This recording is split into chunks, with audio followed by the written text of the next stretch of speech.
অরিন্দম যা করেছে অন্য মহিলাদের সঙ্গে বলতে লজ্জা করে। নিজের সাক্ষাৎকারে এমনটাই জানিয়েছিলেন অরিন্দম শীলের প্রথম স্ত্রী তনুরুচি শীল।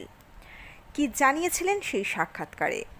তনুরুচি শীল একটি দীর্ঘ ফেসবুক পোস্টও করেছিলেন। এই দুটি বিষয় আজকের এই পর্বে তুলে ধরব।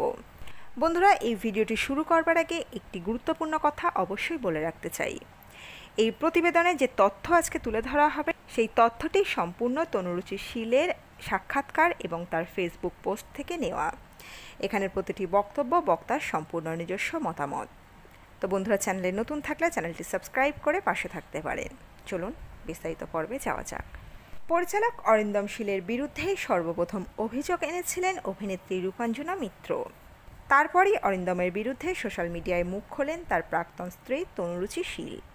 অরিন্দমের বিরুদ্ধে স্পষ্টতই প্রতারণার অভিযোগ করেছিলেন তনুরুচি। ফেসবুকে তিনি এই বিষয়ে দীর্ঘ পোস্ট দেন। তারপর পক্সো বাংলার তরফে তার সঙ্গে যোগাযোগ করা হয়। তিনি বলেন অরিন্দম ডিভোর্সের মামলা করেছিল, কিন্তু দিনের পর দিন আদালতে হাজিরা দিত না। গত বছর সেই মামলা খারিজ হয়ে যায়। সেই মামলা অরিন্দম রিওপেন করেছে, যার শুনানির ডেট আগামী মার্চে। আমি এখনও আইনত ওর স্ত্রী। ও যা করেছে বিভিন্ন মহিলার সঙ্গে আমার নিজেরই লজ্জা করে। ওর কোনো লজ্জা নেই। ও মিডিয়াতেই বলেছে শুক্লা এবং সোনিকাই ওর সব। 20 বছর ধরে লিভ ইন করছে শুক্লার সঙ্গে, বিয়ে করেনি। মেয়েটিও অরিন্দমের নয়। ও একবার সকলের সামনে বলুক না ওরা ওর কে। আইনত ওই মেয়েটিকে অ্যাডপ্ট করার কোনো ডকুমেন্ট ও দেখাতে পারবে? শুধু আমাকেই নয়, এভাবে তো ও শুক্লাকেও অপমান করছে। ও আমার বান্ধবী ছিল, আমরা একই জায়গায় কাজ করতাম। 2001-এ আমরা পিকনিকে গিয়েছিলাম, সেখানে আমারই সামনে অরিন্দম শুক্লার সঙ্গে ঘর শেয়ার করেছিল। অফিসের সকলে জানে। আরও অনেক ঘটনা রয়েছে। আমার সঙ্গে প্রতারণা করেছে অরিন্দম সব দিক থেকে। তনুরুচি ফেসবুকে লিখেছেন যে মহিলাটিকে সবাই জানে অরিন্দমের স্ত্রী হিসাবে। এবার আসুন এই শুক্লা দাসের ইতিহাসটা ঝালিয়ে নেওয়া যাক। শুক্লা দাস জনৈক এস.সি. দাসের কন্যা। 1990 সালের সেপ্টেম্বর মাসে লার্সেন অ্যান্ড টোব্রো 3B শেক্সপিয়ার সরণি অফিসে জয়েন করে। আমি জয়েন করি 1991 সালের জানুয়ারি মাসে। তখন থেকেই ও আমার বন্ধু। 1991 সালের মার্চ মাসে রজত রায়ের সাথে শুক্লার বিয়ে হয়। অত্যন্ত ভালো মানুষ ছিলেন এই রজত রায়। 1994 সালের 19 জানুয়ারি ওদের মেয়ে সোনিকা রায়ের জন্ম হয়। আমার আর অরিন্দমের সামাজিক বিয়ে হয় 1992-এর 19 নভেম্বর। তারপর 1993-তে রেজিস্ট্রি বিয়ে হয়। সেখান থেকেই আমরা 4 জন বন্ধু। আর তখন শুক্লা দাস ছিল শুক্লা রায়। শুক্লার স্বামী ওর প্রচণ্ড অর্থনৈতিক চাহিদা মেটাতে না পেরে ঋণগ্রস্ত হয়ে পড়েন। শুক্লার ব্যবহারও ছিল খুব খারাপ। ওই সময়ে শুক্লার স্বামীর বিরুদ্ধে ডিভোর্সের কেস করে। শুক্লার মেয়ে সোনিকা তখন ছোট। ও পড়তো সাউথ পয়েন্ট স্কুলে। সেই সময় বন্ধুর প্রতি সহানুভূতিশীল হয়ে আমি, অরিন্দম ও শুক্লা 3 জন দার্জিলিং গিয়েছিলাম ওর মেয়েকে হোস্টেলে ভর্তি করানোর জন্য, একটা ভালো হোস্টেলের খোঁজ করতে। কিন্তু তখনও বুঝতে পারিনি আমার বিশ্বাস আর সরলতার সুযোগ নিয়ে ও আমার স্বামীর সাথে অবৈধ সম্পর্কে লিপ্ত।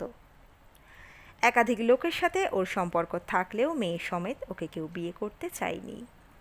ওর স্বামী রজত কিছুদিন পরে মানসিক যন্ত্রণায় চরম কষ্ট ভোগ করে মারা যায়। আমার বাবা 1999 সালের ফেব্রুয়ারি মাসে মারা যান। বাবা 4 দিনের কাজে আমি বাড়ি গিয়েছিলাম। ফিরে এসে দেখি অরিন্দম আমার সাথে হঠাৎই অত্যন্ত দুর্ব্যবহার করছে। তখনও কিছু বুঝতে পারিনি। বুঝতে পারলাম যখন জুন মাসে শুক্লা আর অরিন্দম আমার সামনে দিয়ে দার্জিলিং চলে গেল। আমাকে এক কাপড়ে বাড়ি থেকে বেরিয়ে আসতে বাধ্য করা হয়। তারপর আমার আর অরিন্দমের যৌথভাবে কেনা ফ্ল্যাট ওরা 2 জন দখল করে ও আমার নামে একটা কেস করে যে আমি নাকি বাড়ি বিক্রি করে দিতে চাইছি। আমিও পাল্টা কেস করি 2003 সালে। 2019 সালে অর্ডার আসে 50% মালিকানা আমাকে দিতে হবে, কিন্তু সেই মালিকানা আজও আমি পাইনি। আপাতত আপনি কি চাইছেন? এই প্রশ্নের জবাবে তনুরুচি বলেন আমাদের 2 জনের যে ফ্ল্যাট রয়েছে সেটার আজকের দিনে যা ভ্যালুয়েশন তার 50% আমাকে দিয়ে দিক। আইনত সেটা আমি পাওয়ার যোগ্য, কিন্তু অরিন্দম রাজনৈতিক প্রভাব খাটিয়ে সেটা থেকেও আমাকে বঞ্চিত করছে। ও প্রথমে বামফ্রন্টের সমর্থক ছিল। যেই দেখল সেই দল হাবুডুবু ও তৃণমূলে চলে গেল। আর এতদিন ধরে মামলা লড়তে গিয়ে আমার যত খরচ হয়েছে আমাকে দিয়ে দিক। এতদিন পর হঠাৎ ফেসবুকে কেন মুখ খুললেন তনুরুচি? তিনি বলেন, রূপাঞ্জনা মুখ খোলার পর আমি সাহস পেলাম। আর রূপাঞ্জনা প্রথম নয়, এর আগেও ও অনেক মেয়ের সঙ্গে অসভ্যতা করেছে। তারা কেউ বলেনি ওর সেসবে কোনো লজ্জা নেই, কিন্তু আইনত ওর স্ত্রী হিসাবে আমার লজ্জা করে। আমি মাত্র কয়েকজনকে ট্যাগ করে লিখেছিলাম, সেটা এখন ভাইরাল হয়ে গিয়েছে। এত বছর ধরে আমি একা লড়াই করছি।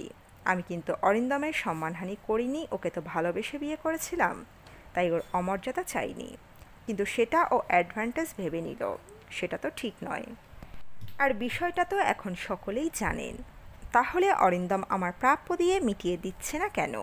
আমি কিন্তু ওকে জেলে নিয়ে যেতে পারতাম, তা তো করিনি।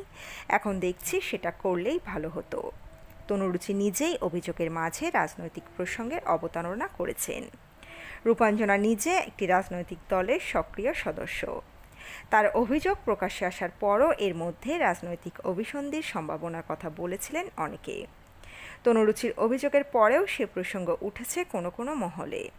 তনুরুচি স্পষ্ট বলেন, আমি তো কোনো রাজনৈতিক দলের সদস্য নই, আমি খুব সাধারণ ঘরের মানুষ।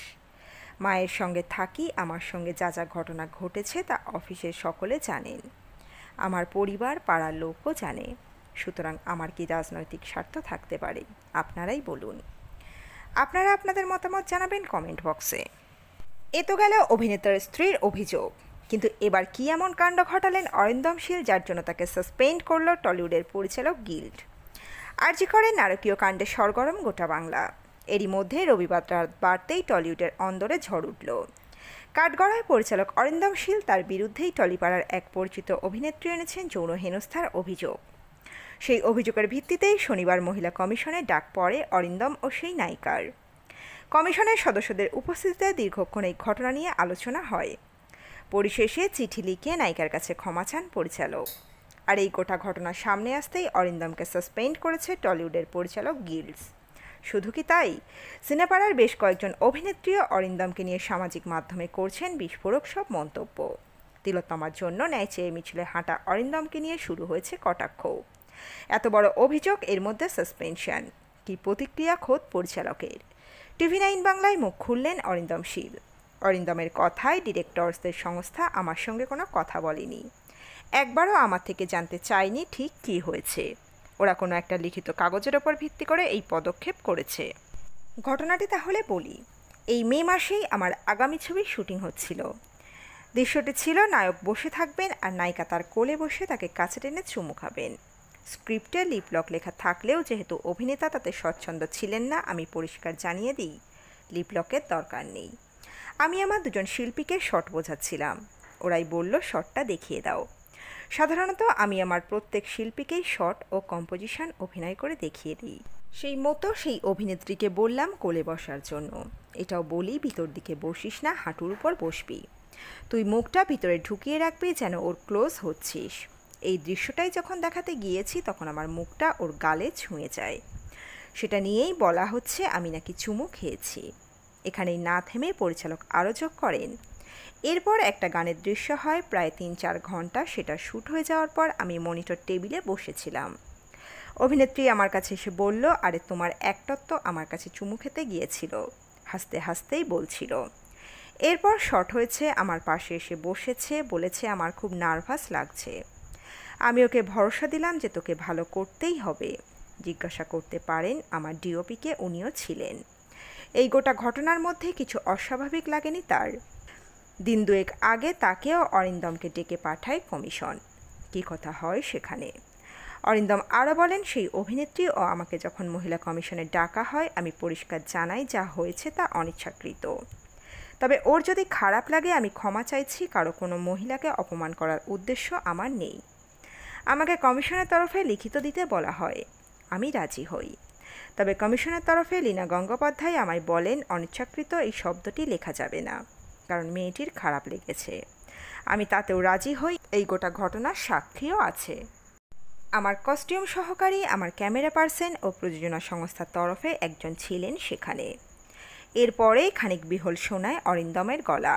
পরিচালক বলতে থাকেন, এটাই হয়েছে, হ্যাঁ এটাই হয়েছে। আর পরিচালকের গিল্ড আমায় একবার জিজ্ঞাসা পর্যন্ত করলো না যে ঘটনাটি আদপে কী। আমি প্রতিটি মানুষকে বলতে পারবো না, আমি যখন ফ্লোরে থাকি তখন আমার পরিচালক সত্তাই আমার মধ্যে বিরাজ করে। কতবার কতজনকে বলতে হবে যা হয়েছে তা একেবারেই অনিচ্ছাকৃত। অরিন্দম এও জানান প্রয়োজনে আইনি উপদেশও নেওয়ার কথা ভাবছেন তিনি। সম্প্রতি টেকনিশিয়ানদের ফেডারেশনের সভাপতি সৌরভ বিশ্বাস দাবি করেছেন টলিউডে কিছু প্রযোজক পরিচালক মহিলাদের সঙ্গে অশালীন আচরণ করেছেন, এমন খবর তিনি পেয়েছেন। সেই দাবি সামনে আসার পর পাল্টা জবাব দিয়েছিলেন পরিচালকেরাও। এরই মধ্যে অরিন্দমের এই ঘটনা যে পরিচালকদের অন্দরমহলেই খানিক অস্বস্তি বাড়িয়েছে, কান পাতলে শোনা যাচ্ছে তেমনটাই। ইন্ডাস্ট্রি জুড়ে ফের একবার মিটুর ঝড়। এই ঘটনাকে কাজে লাগিয়ে ফেডারেশন বনাম ডিরেক্টরস গিল্ডের তরজা কি গভীর হবে আরও?